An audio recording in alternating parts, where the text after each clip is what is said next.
Ciao e bentornato! Questa è la quarta lezione del capitolo 2 del corso sulle dashboard e in questa lezione parliamo di grafici pivot. Che cosa sono i grafici pivot? I grafici pivot sono dei grafici. Sì, sono grafici Excel, però hanno delle differenze. Quali differenze? Che sono collegati, associati alle tabelle pivot. Nella lezione precedente abbiamo visto che le tabelle pivot sono strumenti di elaborazione potenti e flessibili, permettono di elaborare dati, grandi quantità di dati, tipicamente dati aziendali, dati professionali, quindi calcoli relativamente semplici, ok? Ebbene, il risultato naturalmente è una tabella come questa che stiamo guardando e su quella faccenda è che noi possiamo visualizzarla anche utilizzando i grafici. E i grafici non sono semplici grafici collegati a questa tabella, in realtà diventano parte della tabella pivot, cioè non soltanto il grafico risponde alle modifiche che facciamo alla tabella pivot, ma viceversa noi possiamo interagire con il grafico pivot e modificare la tabella pivot di conseguenza. Quindi il grafico diventa l'altra faccia, diciamo, della tabella pivot, ok? Per quanto riguarda la visualizzazione dei risultati, naturalmente. Come si creano i grafici a partire dalle tabelle pivot? Nello stesso modo dei grafici normali, sì davvero. Allora, in modo veloce lo abbiamo visto anche nella prima lezione in questo capitolo, è quello di selezionare una cella e poi premere o F11 o Alt F1. F11 posiziona il grafico che Excel crea in automatico, noi deleghiamo a Excel in questo modo, ok? Crea in automatico e lo posiziona in una pagina a parte, invece con Alt più F1 non fa nient'altro che posizionarlo nella stessa pagina della nostra tabella. E come vedi il grafico è diverso da un grafico normale. Questo perché? Perché in primo luogo compaiono questi oggetti, cioè questo somma di, pezzi di queste specie di etichette, che in alcuni casi sono interattivi, come vedi, ci presentano anche dei comandi per filtrare, ebbene, non sono nient'altro che i campi che abbiamo aggiunto alla nostra tabella pivot. Questi in alto sostanzialmente sono i campi che abbiamo fatto elaborare, ok? Questi a destra sono i filtri, questi giù in basso sono i campi delle righe, ok? Un'altra cosa che immagino avrai già notato è che gli strumenti che i grafici possiedono, i tre pulsanti che normalmente compaiono alla selezione di un grafico, in realtà sono solo due. Sì, è presente il pulsante degli elementi, è presente il pulsante degli stili dei colori, però manca quello dei filtri.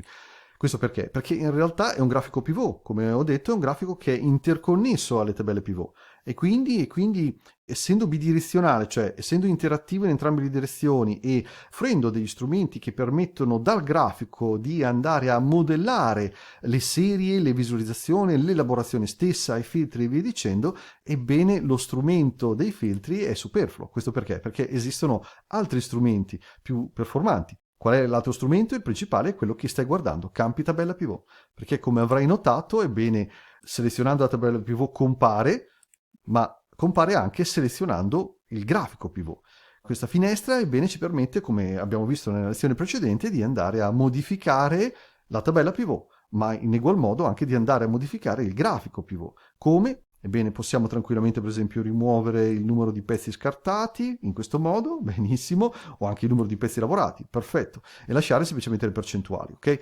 E come hai visto, contemporaneamente viene modificata sia la tabella pivot che il grafico pivot. E tu dirai, ma non è la stessa cosa? In realtà io sto agendo sulla tabella pivot. Beh, non proprio. Adesso te lo dimostro, ok? Se io sposto praticamente il grafico in un'altra finestra, benissimo, perfetto, in questo modo, ecco come vedi la finestra campi tabella pivot ci ha seguito. Questo perché? Perché in realtà è legata anche al grafico, ok? Io la chiudo e come vedi qui nella scheda analizza sulla barra multifunzione l'elenco campi è scomparso, se lo clicco ricompare, se lo clicco scompare.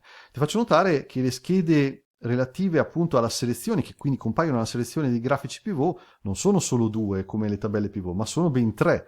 Questo perché? Perché stiamo parlando di un grafico pivot, quindi abbiamo la scheda formato che è tipica dei grafici e ci permette di aggiungere forme come testi, quindi elementi aggiuntivi ai grafici, ma non soltanto, noi abbiamo una scheda progettazione analoga agli altri grafici Excel, ma abbiamo anche una scheda analizza. La scheda analizza invece è analoga e simile alla scheda analizza delle tabelle pivot.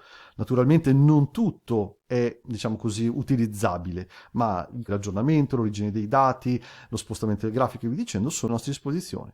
Questa è un'altra prova che i grafici pivot sono interconnessi alle tabelle pivot, ok? Vedi i pulsanti di campo, cliccando su questo comando della scheda analizza sulla barra multifunzione, ebbene li ho fatti scomparire, non posso farli ricomparire, ok? Per poterli utilizzare come filtri, per esempio, in alcuni casi sono utilizzabili come filtri. In realtà noi possiamo selezionare quali sono i campi che vogliamo far comparire o meno. Ecco, in questo caso ho eliminato le etichette relative ai campi elaborati. Che ruolo hanno i grafici pivot nelle dashboard? Ebbene, hanno un ruolo da protagonista. Sono grafici e quindi sono centrali. Anzi, io ti invito a non fare distinzioni fra i grafici pivot e i grafici Excel. Però ne ho parlato separatamente, questo perché? Perché i grafici pivot hanno delle caratteristiche differenti e hanno delle complicazioni a livello di gestione. Diciamo che per certi versi sono più utili, comodi e flessibili e per altri invece, diciamo, hanno meno strumenti a nostra disposizione, ok?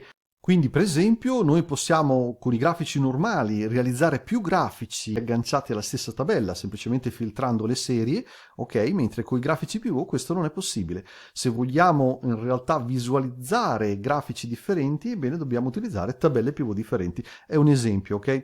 E per quanto riguarda gli strumenti, bene, gli strumenti a disposizione, come abbiamo già visto, sono sostanzialmente analoghi a quelli dei grafici, con le differenze che abbiamo già sottolineato. Per il resto, la gestione dei grafici è analoga. Infatti, quando parleremo di layout delle dashboard, di realizzazione delle dashboard, sostanzialmente parleremo di grafici in generale, non di grafici pivot o grafici Excel. Ok? Questa lezione ha voluto semplicemente sottolineare come in realtà i grafici collegati alla tabella pivot sono leggermente differenti, però sostanzialmente sono sempre grafici, ok? Questa lezione può terminare qui e io naturalmente ti invito a passare alla prossima lezione. Nella prossima lezione parleremo di formattazione condizionale e del suo utilizzo all'interno delle dashboard.